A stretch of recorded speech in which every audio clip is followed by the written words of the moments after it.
Good evening, you're watching This Week, a weekly news review program. I'm your host, Anwar Gamatar. And for our top stories we have: presidential candidates submitted their materials to the General Election Commission.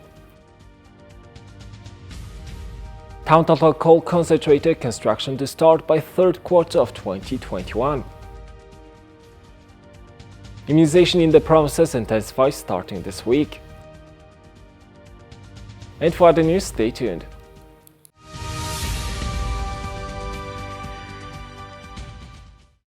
There are over 800,000 Mongolian citizens between the ages of 18 and 50, and there are over 300,000 citizens over the age of 50 in the countryside. The country's immunization campaigns have been intensified in the provinces, and vaccination of the citizens over 50 years old resumed on May 1st.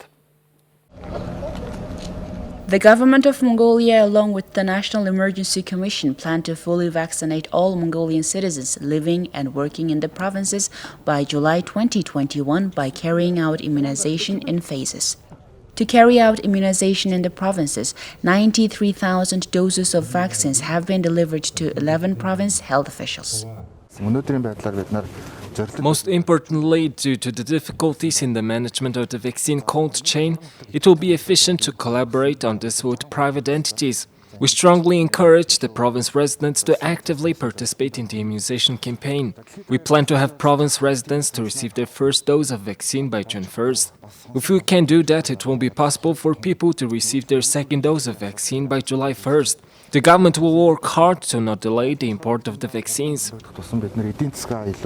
In order to vaccinate the residents of all 21 provinces, especially those over 50, vaccines were allocated to 11 provinces in the following quantities: Arkhanga 7,200 doses, Qofsumber 4,000 doses, Umngov 18,200 doses, Orkhon 10,000 doses, Tuv 13,100 doses, Bolgang 14,441 doses, Sukhbachar 8,000 doses, Hinti 7,200 doses, Qavalta 12,800 doses, Dondrov 4,400 doses, and Umngov 22,000 doses. A government resolution on measures to intensify Tavan Tolgoi mining operations was approved. The relevant cabinet ministries have been instructed to start construction of the Tavan Tolgoi Industrial and Technology Park and the coal concentrator by the third quarter of this year, in accordance with the project's feasibility study. The resolution calls for putting the coal concentrator into operation to increase the value of Tavan Tolgoi coal, to increase the level of mineral processing, create employment opportunities, and to generate state and local tax income. The feasibility study for the Tavan Tolgoi coal concentrator was discussed and approved by the Mineral Resources Professional Council, and the preliminary project design is expected to be completed by July of this year. The concentrator is expected to consist of 3 blocks, each with the capacity to process 10 million tons a year. The concentrator is expected to consist of 3 blocks, each with the capacity to process 10 million tons a year. The total cost of the project is $911.53 million, and the return on investment is expected within 7 years. The plant will process coking coal from the Tavan Tolgoi deposit. It is expected that the plant will create about 1,000 new jobs and generate $208.45 million in state and local revenue. The Mongolian presidential election will be held next month. In the last few days, political parties with seats in parliament have been selecting their candidates for the election. According to the Constitution of Mongolia, political parties and coalitions with seats in parliament have the right to nominate candidates to run for president of Mongolia with individual or joint party support. The Mongolian People's Party, the Democratic Party, and U&S Coalition and the Right Person Electoral Coalition were able to nominate candidates for this year's race. Recently, the Mongolian People's Party announced that it will be joining hands with the Mongolian People's Revolutionary Party and that they would be nominating one candidate as a reunited party. The MPP has named Khurtsokhokhnad, the former Prime Minister, a Member of Parliament and Chairman of the Mongolian People's Party, as its presidential candidate. He is a political scientist and public administration lawyer. Between 2017 and 2020, he was appointed twice to serve as the Prime Minister of Mongolia. He has been a member of the Mongolian Parliament since 2020.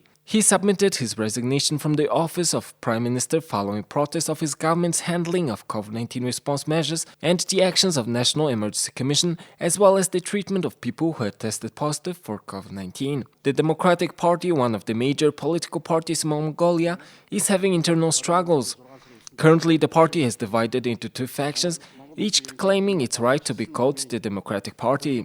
The two factions have each selected their respective candidates. The faction led by Togtgirl, a current member of parliament, has nominated Tolgoi, a member of parliament, former prime minister and former chairman of the Democratic Party, as its presidential candidate. Tolgoi is a biophysicist and experienced politician. He served as prime minister from 2012 to 2014. The Democratic Party faction, led by Tolgoi, has announced that it will nominate Irteng Sotnamzondo, a former member of parliament, as its candidate for the election. The Right Person Electoral Coalition selected Inhuat Tangasurung, a former member of parliament, as its presidential nominee.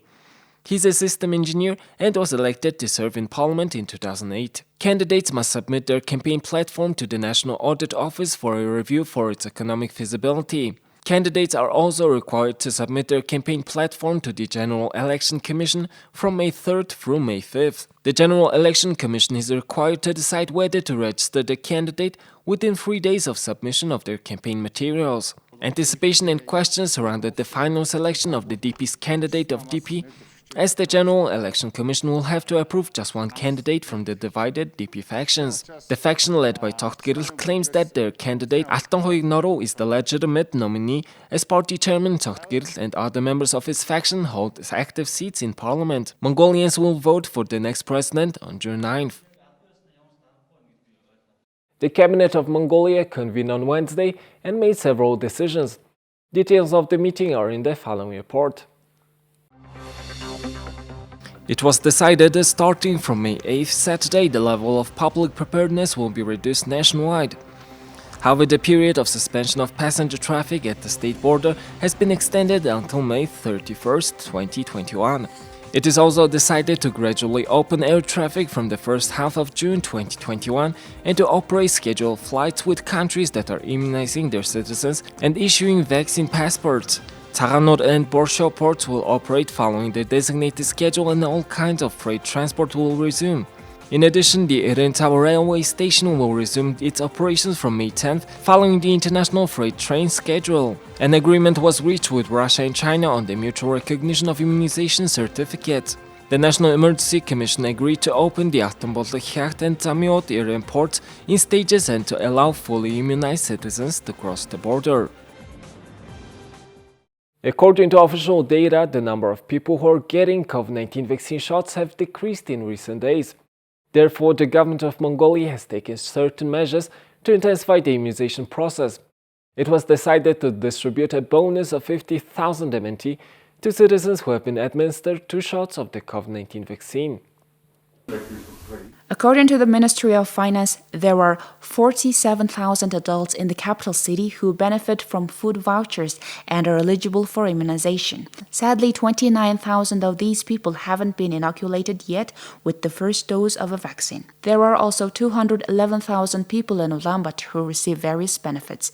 Among these people, 81,000 have not yet been vaccinated. The Minister of Finance Jahlang stated that in the coming months, all kinds of social care and food vouchers will be issued depending on whether a citizen has been vaccinated or not. Last year, when the 2021 budget was approved, the health sector package was approved at 1.4 trillion Mongolian turks.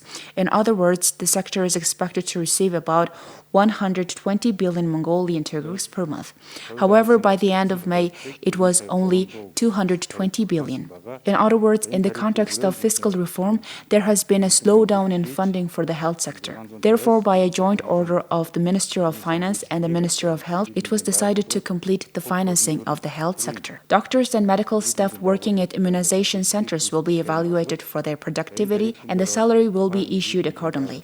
In the past, there were complaints that medical staff were not being paid overtime pay. The Minister of Health Inkwald stated that treatment tariffs for hospitalization of mild, moderate, severe, and critical patients have been revised from 650,000 Mongolian tugurs to 4.3 million Mongolian tugurs depending on their physical condition. The government of Mongolia established a purchase agreement of 1 million doses of the Sputnik V vaccine in March. However, delivery was delayed due to an overload at the Russian vaccine producer. Currently, 20,000 doses have arrived. The chairman of the National Emergency Commission noted that citizens over the age of 65 years old will be administered the Sputnik V vaccine.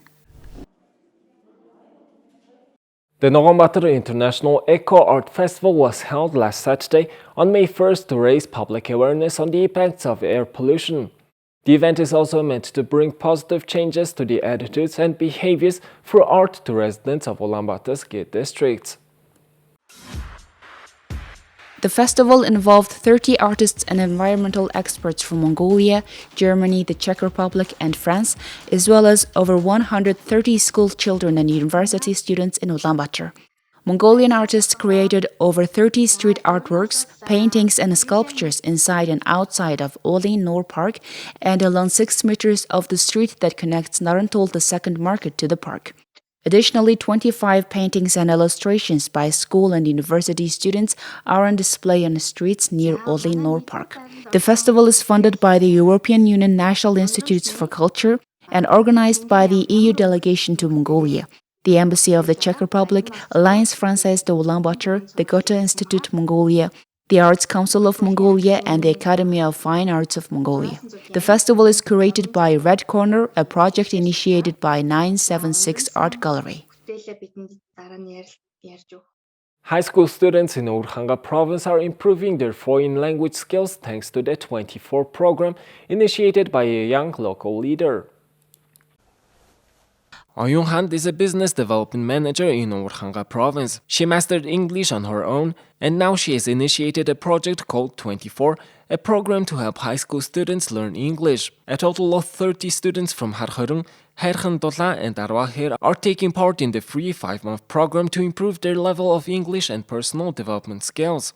I've noticed that the students in rural provinces generally seem to lack information, and I've realized how many great opportunities they miss just because they don't speak English well. Rural kids, we enter university and go to the city after high school, which can be a moment when we compare ourselves to other students and feel regret about not learning or being aware of something. That was what I experienced, so I decided to give orientations to these students and started this project with the help of members of the Arvahir Toastmasters Club.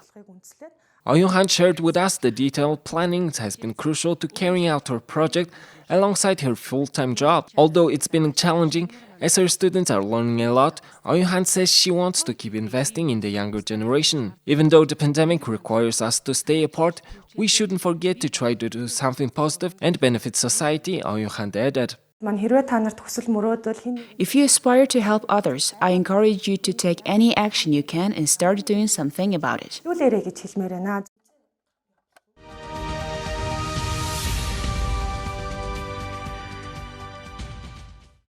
The field for the FIBA Under 50 Skills Challenge 2021 has been finalized as 116 from 55 national federations have been entered in the regional qualifiers for a chance to compete at the global challenges. The Mongolian men and women's team have qualified for the World Cup, which is set to be held in October. Both the men's and women's events saw an increase in the number of participants, with 55 nations represented in the men's competition and 51 in the women's event. There were no direct entrants to the Global Skills Challenge this year, and all 32 spots available to each event were secured through the qualifiers, with teams split into 4 geographic regions: Africa, the Americas, Asia, and Europe. The Mongolian women's team was in the same group as Tahiti, Samoa, and Lebanon, beating Tahiti and Samoa and losing to Lebanon, finishing second in their group and qualifying for the World Cup. The Mongolian men's team won twice against New Zealand and Iraq, leading the group and qualifying for the World Cup. The FIBA Under 15 Skills Challenge World Championship will be held in October. Mongolia and China claimed top honors in the first International Basketball Federation Under 17 Global Skills Challenge event in 2020.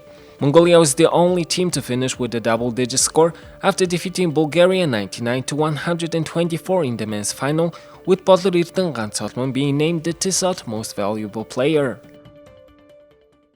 Iran has been banned by the International Judo Federation for 4 years for ordering Said Malai to pull out the World Championships in Japan in 2019. Said Malai, who fled Iran and now lives in Europe after attaining Mongolian citizenship, said that he and his family were threatened by Iranian authorities and forced to lose matches in order to avoid competing with Israeli judoka Sagi Muki. Judo's top body referred to Iran's extreme severely offenses while handing down its decision.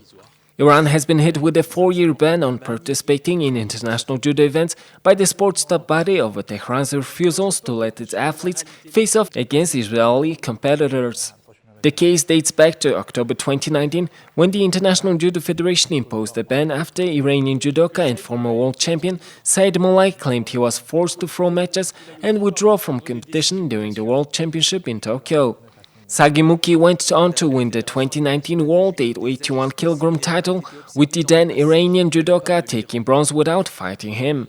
The International Judo Federation initially responded to the incident with an open-ended ban against Iran's team to participate in international competitions, but the decision was later overturned on appeal, with the Court of Arbitration for Sport ruling the punishment had been too severe. The court said the Iran Judo Federation had committed severe violations of the International Federation's rules and should be punished accordingly. The new 4-year ban will expire on September 17, 2023. In February, Malai traveled to Israel, where he won a silver medal in an international competition held in Tel Aviv. Fighting in the under 81kg category, Malai holds 2 world medals, including bronze and gold. Chelsea will face Manchester City in the Champions League final in Istanbul after convincingly overcoming a fading Real Madrid at Stamford Bridge. This season's Champions League final will be contested by 2 English teams for the 3rd time. Thomas Tuchel has become the first manager to reach the European Cup or Champions League final in successive seasons with different clubs. Chelsea defeated Real Madrid 2-0 on Wednesday in their semi-final second leg, sealing a 3-1 aggregate win and a place in the final alongside Manchester City. Tuchel led Paris Saint-Germain to last year's Champions League final, seeing his side fall 1-0 to Bayern Munich. Chelsea have now reached their 3rd Champions League final, and in all 3 seasons they have done so, they sacked their manager mid-season. History has now repeated itself after Tuchel took over for Frank Lampard in January.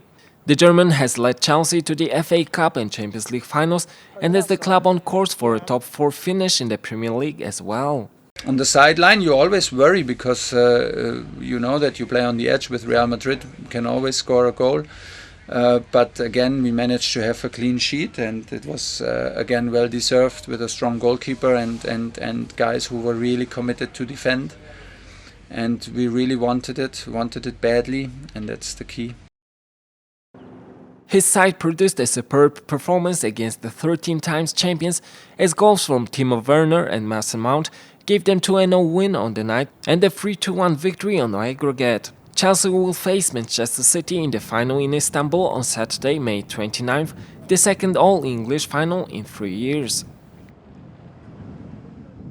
Well, that's all for this week. We'll see you next week with more news and updates. Have a nice weekend. Goodbye.